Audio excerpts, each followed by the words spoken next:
They are on the 2 afternoon AM radio stations that play the baseball and football games for the high schools. And they took out a 3-month ad campaign on the radio for high school sports radio.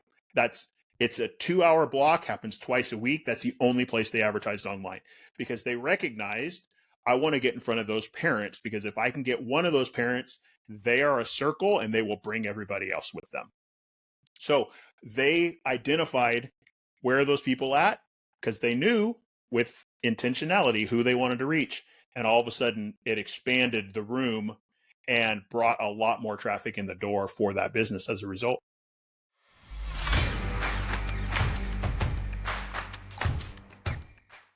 Hey, welcome back to the Money, the Mindset, the Mentoring podcast. And today we have Ryan Holck with us. And Ryan, today we're going to talk a lot about brand and the messaging that's required to create a really good story for your brand.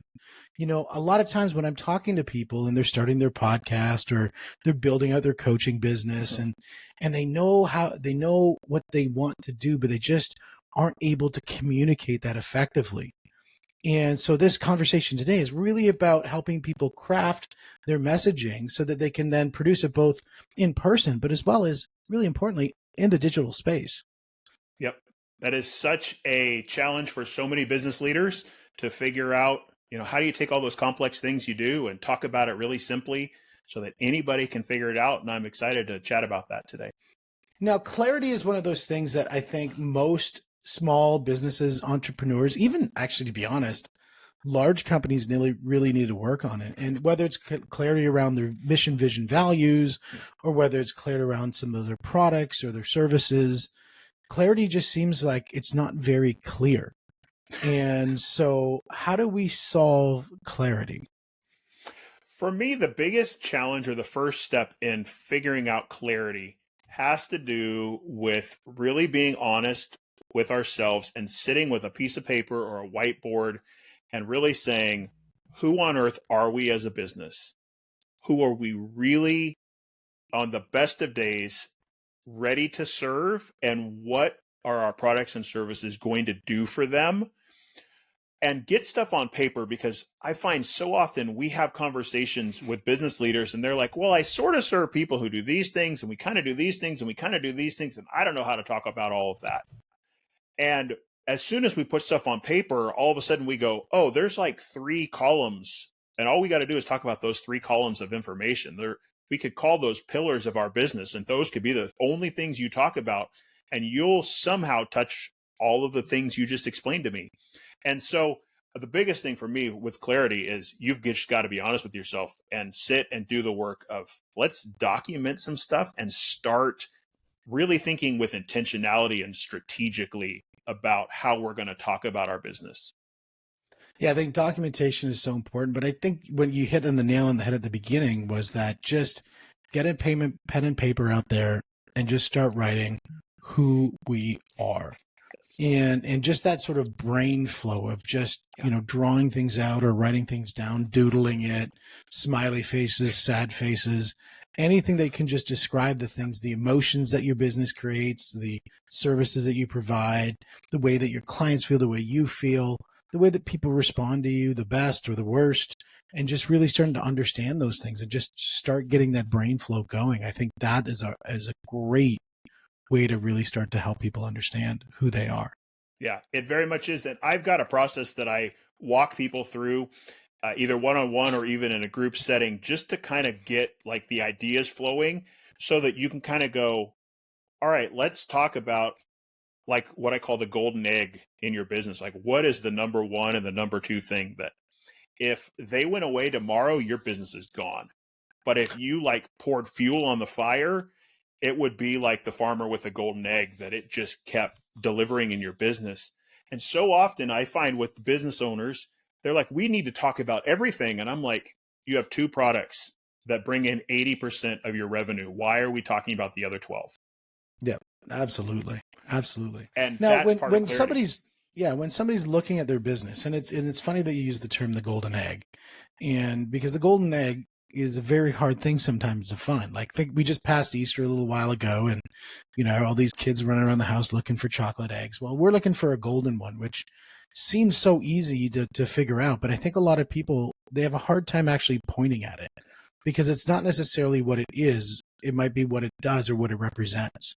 And so let's kind of dive into that idea of, you talked about some principles or some methods that you would use to help people flush that out. What would that look like?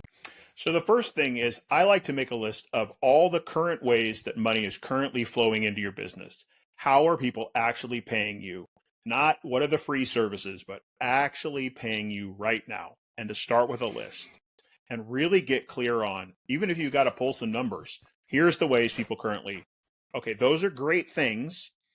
What are the ways in the future I hope are the highlighted places that people would pay us for services? And I take a look at those two lists and I start going, where's the continuity here? What do they currently and what's in the future? And how are those connected? Because those are the places usually that I want to start my messaging around my brand.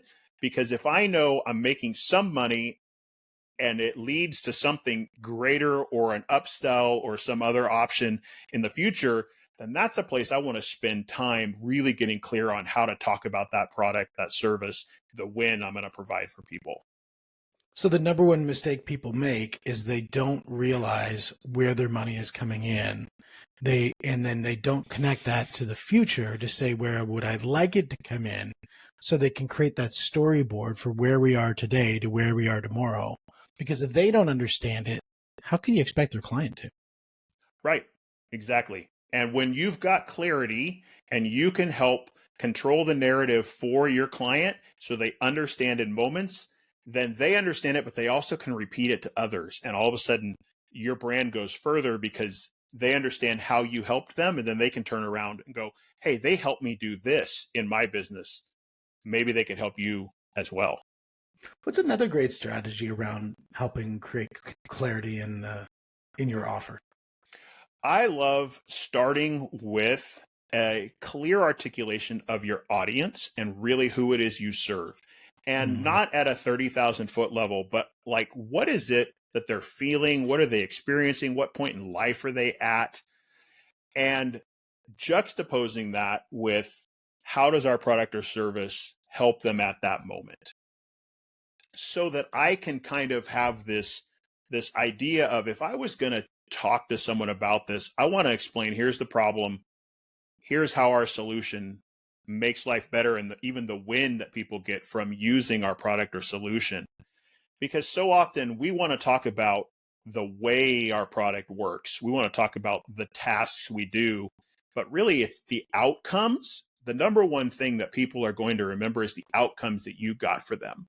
So if we can align their needs and the pain points they have with the wins that we provide, all of a sudden they start thinking about our product in terms of the outcomes that we provided, not just the behind the scenes tasks that we did. Absolutely. I think people need to stop talking about their product and really start talking about outcomes. One of the biggest things that I see is the biggest mistake that salespeople make is they go into a presentation and they go through features, advantages, and benefits. And it's like, look, what people don't want to do is it's just like having a child. You don't want to talk about the labor. You want to talk about the baby. So let's talk about the baby. Let's talk about the outcomes that people are looking for. Now, the baby might be the labor. If you have kids, you know what that means. But the idea, the intent is that you're looking for the outcome, not the process. Because as soon as you start talking about the process, people get confused because they don't know how to solve that process yet. Because if they did, they wouldn't be looking to you to solve it. Right. And in a lot of businesses, they don't care what the process is. Mm-hmm. They just want to know that at the end of the day, my problem is solved and my life is better and I can move on. And that's why it's so important in my mind, really, for us to understand as the business owner what all those things are, so that we can talk about it super clear about, how we're going to make their life better, how we're going to make a win. Yep, absolutely. And you can save so much time and money on your Facebook advertising, your Google advertising, any of these things, if you can first fix your messaging. It's not about your placement or your ads or your whatever.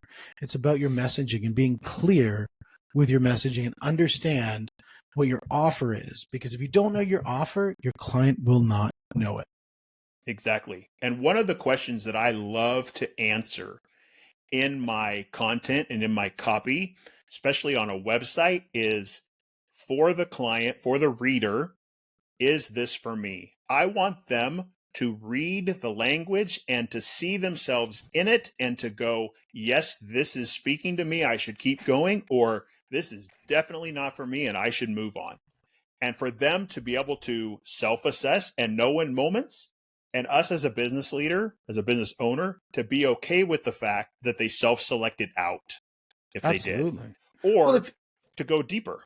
absolutely. If your campaign goes to and says, I'm looking for one-armed dentist in Milwaukee who love chocolate, this is for you. I mean, it's going to do really good for your click-through rate, because the only people going to click through are going to be one-armed dentist in Milwaukee who love chocolate.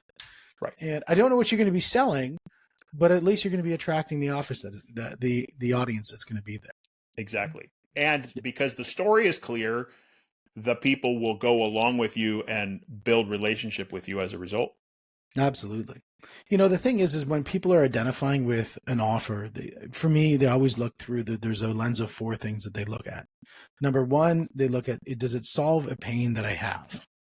And to me, if it's a pain thing, it's going to be the number one thing. Look, if I've got my arms chopped off and you come to me and say, Steve, I've got a really great cup of coffee. Would you like one? I'm like, as much as that coffee sounds awesome, my arm's bleeding and I'm losing blood fast.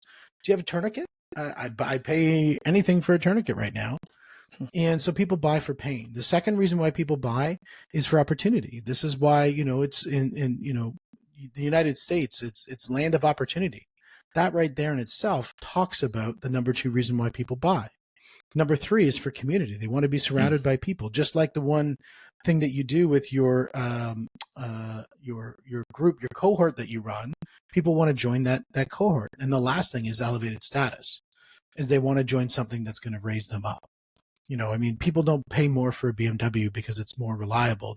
They pay more for it because it's got a higher degree of status. Right. Right. Yeah, no, that makes sense. So now they've got a little bit of clarity around their offer. Now, you talked a little bit about the audience, and I want to get into that as well, because I think knowing the audience as a whole, and talking about your clients, but then also talking about them in the aggregate. In other words, knowing about your audience on the many level as well as on the one level. So let's talk about knowing your audience on the many level, because I think if you know that, this is how you can find out things like where are they? Where do they like to hang out? How do I find them? Because if they're all hanging out watching the Bills game, well, guess where you're going to go? You're going to go watch a Bills game, and that's where they're going to be. Yes, exactly. And that's part of why I love to start with documenting it, because I think a lot of the time business leaders think I'm going to spray and pray. I'm going to put as much out there anywhere and hope it hits someone, instead of going, this is a specific. I know they're in this place. An example for you. I am helping a mom and pop, family owned tuxedo formal wear store right now.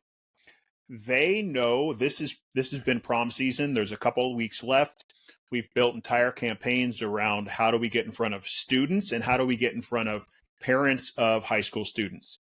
We targeted that we had some specific ads that needed to run to get in front of people, but we also said, where is the other place these students exist? They are on the 2 afternoon AM radio stations that play the baseball and football games for the high schools.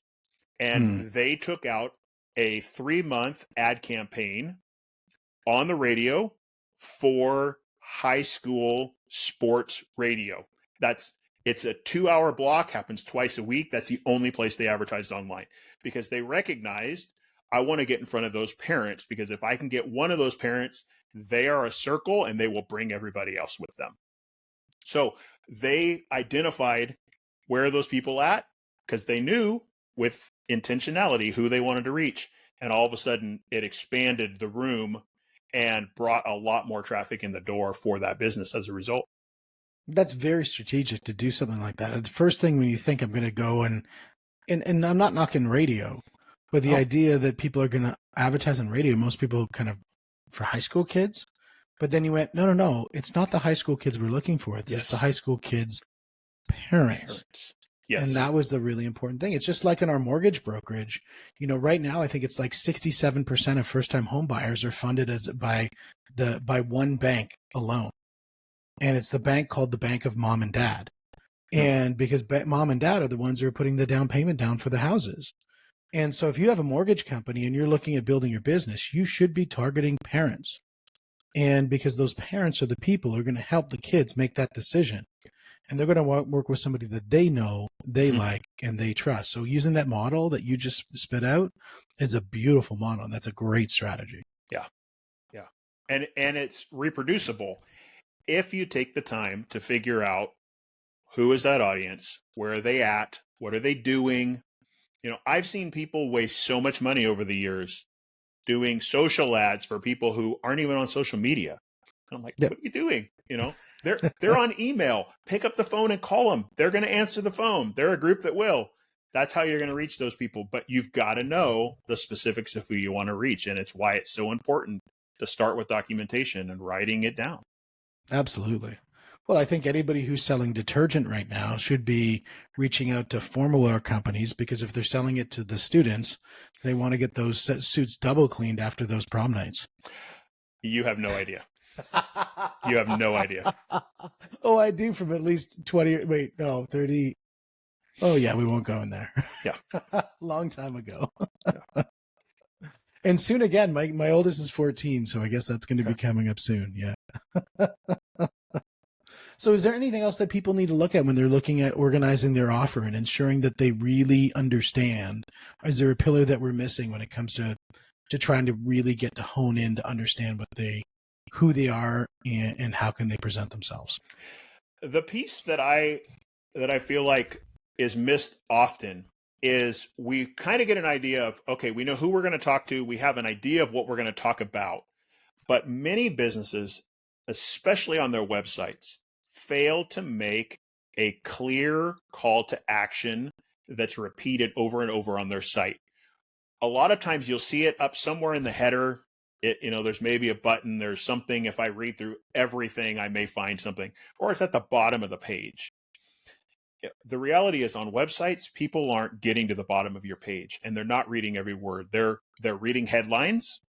So your headlines are important, but they're also looking for buttons through the body of your content. Because if people start down your page and they're going, hey, this sounds interesting, I think they're talking to me, the majority of website visitors will never scroll back up. They will not go back up to find a button that you put at the top of your page. They need it to be someplace, and they're never going to reach the bottom. So if you want to keep people in your story loop, you've got to offer them ways to act through the length of your copy. So putting it in the middle someplace, any way that you can get someone to take action to continue the conversation, because you want them in a relationship that's conversational. And that's only going to happen if they click a button or they fill out a form or take action for you somewhere. Absolutely. I mean, I think the hero page element of the page at the top and when you talk about that section, that's the section that's viewable when you first get to the page. So whether it's on your mobile, whether it's on the different screen sizes, that's the part that everybody sees. And that's the one that people focus on. But I do agree with you that good copy, as you scroll down, allows you to action it at any moment. So it's like, it's not the hero section, it's the heroes section. Yes. And that really allows people to then action on what they're reading.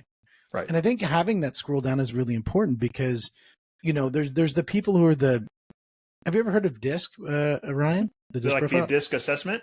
The DISC assessment, yeah. I always love the DISC assessment. And anybody who doesn't know that, I would look it up. It's a beautiful tool. But if you know that there's certain types of people, there's the people who just, I want to make a decision, boom, I like it, I don't, I'm there, I'm gone. And they're not going to stick around and they're going to make a fast decision and move. Then there's the other people who want to see that, did other people make the same decision?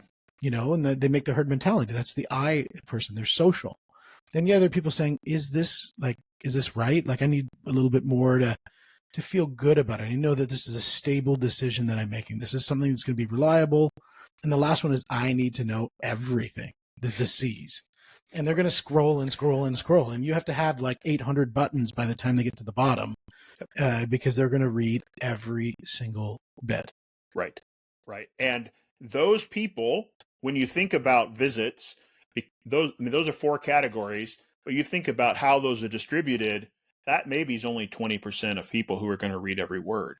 Well, that's a lot of websites and a lot of visitors who are never going to get through every word. Absolutely. So, man, I better make this thing super actionable. I better keep answering. Yes, you are the right audience. This is the place for you. Here's a little bit about someone else who experienced it too, so that you can see, hey, yes, there's some social proof here. There's some authority. This person actually knows how to solve my problem. They've done this for someone else. It's all super important with how you're going to message about your brand. Absolutely. And I think the idea of a call to action is really important because I think a lot of times people turn their website into more of an educational facility, not a call to action facility. Like the goal of a website, in my opinion, is not to educate the masses, but it's to get the masses into action. Because the thing is now some people might say, well, that's very greedy. And I'm like, no. That's because I care about my audience. Because if I'm using motivation to get somebody going, motivation is very fleeting. We've all been to those seminars where like, whoa, rah, rah, rah, it's amazing. I'm going to do all this awesome stuff. Right. And then I get back and I'm like, I'm going to do it tomorrow because I got to play some catch up. Then tomorrow comes, oh yeah, I got now a little bit more. And then a week goes by and nothing happens.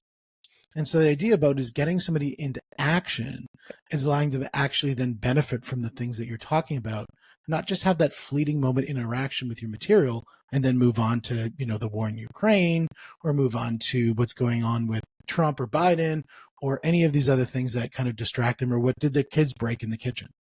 Right. So, yeah. Right. And it's also that you need to acknowledge that as you're telling your brand story and as you're messaging your story, that different parts of your story are going to connect in different ways. There are moments when you need to be educational. That's what you have a blog for on websites. That's what you've got FAQ pages for. Like you're wanting people who need the information to find it. Yep. But the majority of people leading with that information is going to be like, oh, whoa, you haven't answered my core. Is this even for me? Am I even your audience question? Am I in the right place? I'm not going to give you 10 minutes. You've got 30 seconds or less. Yep. So I got to make sure I can articulate it super well. Absolutely. Absolutely. And I think once you can really figure that out, then you have to start looking, saying, okay, well, how do I ensure that I'm collecting this right? Mm-hmm. And so let's talk a little bit about the technology of collecting leads in the right way. So for me, you've got a couple things that have got to happen. We talked about calls to action already. There are typically people at various levels of commitment when they come to your site. Some of them are just trying to get info. They're just looking. Okay. But others are ready, like they're in the 10 to 15% who are act now, low-hanging fruit. And they need some way to take an immediate first step. So you need to have a call to action that gives them the ability to book a call, schedule an appointment, come and see it in action, something like that they can act on in real time. But you're also going to have a bunch of people in the middle who need more convincing. And so I like to have a secondary call to action, whether it's a contact page or it's get a resource from us that's going to help educate you or inform you or kind of give us an opportunity to get some contact info to follow up with you, whether it's through email, through some sort of call, through a newsletter, something. I just need you on my list. I want you in my CRM so I can do my due diligence and build a relationship with you. So so I want to see what are those two things. And I got to make sure, and this is a place I see businesses struggle, is they're like, okay, I know if we saw them, if they came in the store, I could tell you what I want them to do. How do I translate those online? How do I get people to actually make that connection? And it's the place that I see businesses struggle is they're like, well, in store, we would go through these 18 steps. Well, that doesn't necessarily convey to online. So what is the precursor for that? What tech needs to be in place to make sure that works? How are you going to collect that info? Is it a form? Is it a Calendly? Is it whatever it is? But making sure that you get the tech lined out and automated, because the last thing you need is somebody manually going in, running a report in your website every day. Who came in, who didn't, who's going to follow up. I want to know when that button gets clicked, these 4 things happen magically in the back end. I get a notification and my sales team does what they need to do. And my follow-up guy knows 3 days later what he's supposed to do. And that's why, for me, it's so important that the tech has to be connected properly, because a boring contact form, that's not going to move the bar forward for the majority of site visitors. Absolutely. I mean, I know for us, a lot of things we do is we integrate an AI element to it so that it's very interactive, so that you can grab information logically through a conversation rather than, form-based and structured in a way that it makes it so heavy for that person to be able to fill it out. Because you're 100% right. There's so many people, what they do is they data laden the first form that it's like they're, the thing is, I always look at when you're building a website, this is the mistake people make, is they don't realize it's actually a sale. Like, yes, you're not getting paid in money, but you're getting paid in data. And so you're getting a commission on the information that you're giving. That commission is the data that you're receiving. And if you start to understand that, you have to value the commission with the information, because the information, whenever you do a transaction, if somebody's going to feel comfortable, they always have to feel like they're receiving more than what they're paying. Yes. And so if they're paying with data, they've got to receive more than the data that they're paying. So if you can actually schedule that transfer of knowledge and transfer of commission, which is the data you're receiving, in a meaningful way, so that as you're building up the give, you're building up the give of data, then it feels comfortable and people will move through it all day, every day. Yeah. And that is why in some industries you see a move away from a traditional form to almost a questionnaire survey that, 2 or 3 steps. I know I worked with a solar industry company for a while, and we went to a real-time bidding kind of process. And the whole plan was, even if they don't get to the end and submit their name and email, we got them far enough through so that they understand our process, who we are, and what our potential price points are. And it gave us then at least enough info to go, where's the friction points? Yeah. Where is the tech maybe working against us, but also gave us enough data that we could go, okay, we at least know we're talking to the right people, or people are asking the wrong questions, which means something's not clear in our messaging, and I maybe need to rewrite that landing page. Absolutely. Well, the thing is if you're gathering data incrementally, and it's a form that's sort of building up and building up, anytime somebody drops off, maybe again, the kid drops something in the kitchen, or maybe, a big emergency happened down on the shop floor, whatever it is, they just leave the thing, they close it, they run off. That's what drop cart stuff is for in remarketing. Yes. Because you can then grab that data, use that data, go back and remarket, get them back into the mindset. Because, I mean, let's face it, this is the distraction generation. And there's just so many other things that's noise that's out there that, while you think your form is the best thing on the planet, and you think that, the thing that you're giving right now should be the top of mind for everybody, it's not going to be. No. Yeah. And I think you said it incredibly well. Data is your friend. Don't be afraid of what data is telling you. It opens a door to future marketing opportunities for you. Absolutely. If you give a lot and ask a little, it makes it so much easier for you to start building a relationship, because people do business with people they know, they like, and they trust. And when you're in the digital space and your digital avatar of you is not giving out trustworthy information, that's holding everything back, saying, unless you pass this, information wall or this paywall, we're not going to give you anything. That's not very trustworthy. But if you said, like what you're doing right now, you're on a podcast, giving a lot of great content out to the audience. That's how you're building trust. Right. And so people know, hey, look, he's giving great stuff, and I can walk away right now and never talk to Ryan again. And I picked up something that was awesome. That's building trust. So then people are like, yeah, actually, I really trust Ryan. I actually want to give him a call. Right. Yeah. And that connection is so important when we think about the digital space, because business owners are great at face to face. We're really good at when somebody's in front of us and we're at a networking event or they walked in our store. But man, we've got to think about how do we replicate that in the digital space so that people, they're connecting with that know, like, trust idea, and that we feel as authentic digitally as we do face to face. Absolutely. Absolutely. Now, what's one thing that we haven't covered that maybe we should talk about as we're closing up here? What's one thing that people, when they're building out their website, they're considering technologies, they're really ensuring that they have the right offer? What's the one thing we haven't hit? One thing we haven't hit is the importance of getting a set of outside eyes to look at your content.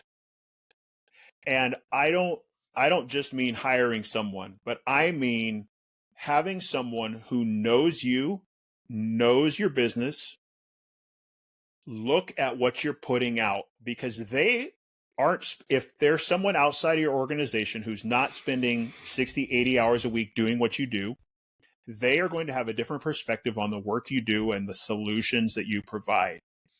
And oftentimes they can walk in and go, I don't understand this. I know your business, and I don't you lost me in step 3 and 4. I think you need to figure out some articulation. A lot of businesses find it's easiest to hire someone like myself to walk in and do that for them.